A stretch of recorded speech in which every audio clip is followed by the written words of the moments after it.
Good morning, everyone. My name is Evan. I'm one of the ministers at St Mary's Anglican Church, and today for Psalm a Day, we're looking at Psalm 80.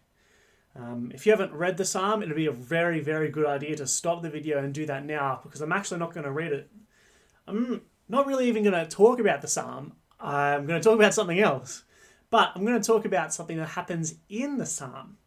If we have a look, the psalmist asks God to be angry with the people who are persecuting him or his people. And so the question for today is, does God get angry? Does God get happy? Does God feel emotions? That's the question. And so to do that, first of all, I'm going to have to don some very, very special clothing. I'm going to don the uniform of a theologian. Yes, I'm going to don the uniform of a theologian. So, how am I going to do that? Well, I've got my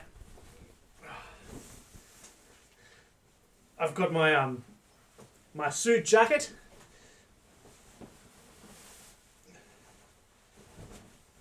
Here we go. Okay, and I'll just button that up at the bottom. And I've also got my glasses. Okay, so, goodness, all right. How is this the uniform of a theologian? Well, every single person who teaches at Moore College wears this outfit. That's how I know. So, Psalm 80, does God get angry? And the question starts from the idea, does God feel emotions, or is God prodded to feel emotions? And where that sort of comes in contention is God all-powerful? Is God almighty? Now, the issue is, when you poke someone in the ribs, they tickle, right? And they giggle and they wriggle, right? When you poke someone in the nose too long, they get angry and they punch you. And what seems to happen in the Bible is when we poke God too many times in the nose, like in Psalm 78, he gets angry with us and he punches us. But it's not as simple as that. It's not as cut and dried as that. See, God is like the person who, when you poke them in the ribs, they actually don't tickle. They don't wriggle. And there's some sort of weird freak who doesn't have a tickle response. And you're kind of poking, hoping to get something out of them, but they don't wriggle, they don't move, and you're kind of left feeling a bit dejected. Just, no, that was not what I wanted. That was not what I desired. And they're just some weird superhuman that has the power to not be tickled. See, if God is all-powerful, then he is beyond anything that we can do to try and make him react. God doesn't have knee-jerk reactions to the way we treat him or the way we respond to him. He doesn't even have slowed down reactions to the way that we treat him or respond to him. No, see, God is separate from us. We are creation. Everything that we live in and we are is creation. God is not creation. God is creator. If God could be affected by creation, let's make a little span. If God could be affected by creation, then he would not be all-powerful, because we can affect him and therefore we have power over him. If I can tickle someone, I have power over them. I can make them wriggle. I can make them giggle. If I can't tickle them, I don't have power over them. And all I'm left is just poking their side. And it looks a little awkward.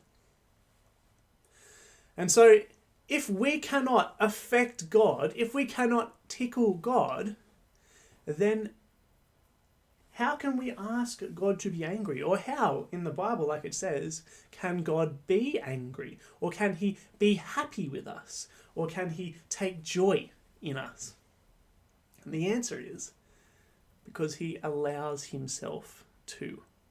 And the theological term for this is condescension.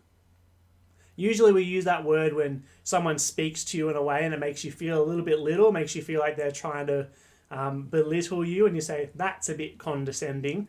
It's a bit different when we use it with God. When God condescends to us, it means that he comes down from his high heavens, from his way of being, his untouchable way of being from us, and he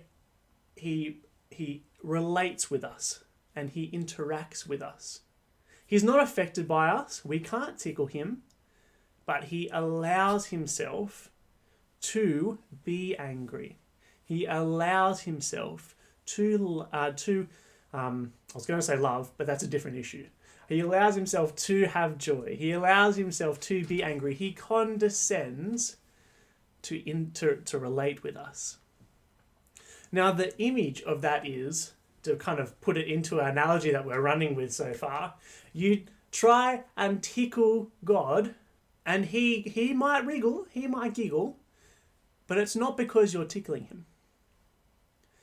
It's because that's the response that he gives to you. Because he wants to. He wants to relate. He wants to love his creation. And the loving thing that God does in that instance is to wriggle and giggle. Now, when God is called to be angry, or when God is angry with someone, he does it because he wants to. He does it because he loves his people. He does it because he loves himself. Now, because God is like this, because we can't actually make God react to us, because we can't affect God, a lot of people will think that that makes him even more distant from us. And in theory, I suppose, yes, you could say this. But when you look at what God does throughout history, and how intimately God relates with us, and how he chooses to be a part of our history, and how he chose to come as a man, and he chose to be tortured by us, and he chose to die on the cross for us, all because he loves us, that suddenly makes God very, very intimate and very, very personal. And so here's what I want you to take away from our little theology session today. We cannot affect God, but God chooses to relate with us nonetheless. We cannot make God react to us, but God chooses to respond to us nonetheless. Why does he do this? Because he loves us. Because he wants to be a part of our history, and he wants to engage with us. More than that, because he loves you. Because he wants you to know him, and he wants you to be a part of his people, not just now, but in eternity. That's awesome. That's super, super exciting, isn't it? Now, if you want to keep thinking along the lines of the theology sort of stuff that we've done today, then there's a couple of things you can do. The first one is you can go to VBC on Friday afternoons with Trent and the other team there, and you can start thinking about God a little bit deeper in his word. The second thing you could do is you could pick up a book. And there's a couple books here that I have to recommend to you. The first one is Knowing God by J.I. Packer. Fantastic book and a great entry level for people who are just trying to kind of want to dip their toes into theology. The second book, a little bit deeper. This is when we do PTC, Moore College PTC. This is the text for the Theology 1 course, Know the Truth by Bruce Milne. Quite easy to read, a little bit bigger, but is very well separated out into different sections. So it's quite easy to understand and quite easy to follow. Now, if you want to go really, really deep, then this is the book I will recommend for you, Gerald Bray's God is Love. This is a very big book. It's a very deep book. And a lot of the answers for what I talked about today came from this book. The final thing you can do is consider using the spare time that you currently have or setting aside time to do Bible college.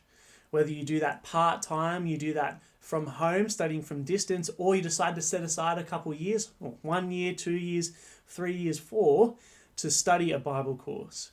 And if you can think about profitable uses for your time and profitable for the kingdom, well, there is not much more profitable than going to Bible college.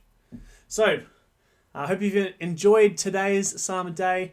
I hope you learned something. I hope you have some questions to ask next time we're out about or at church. And of course, grace and peace to you.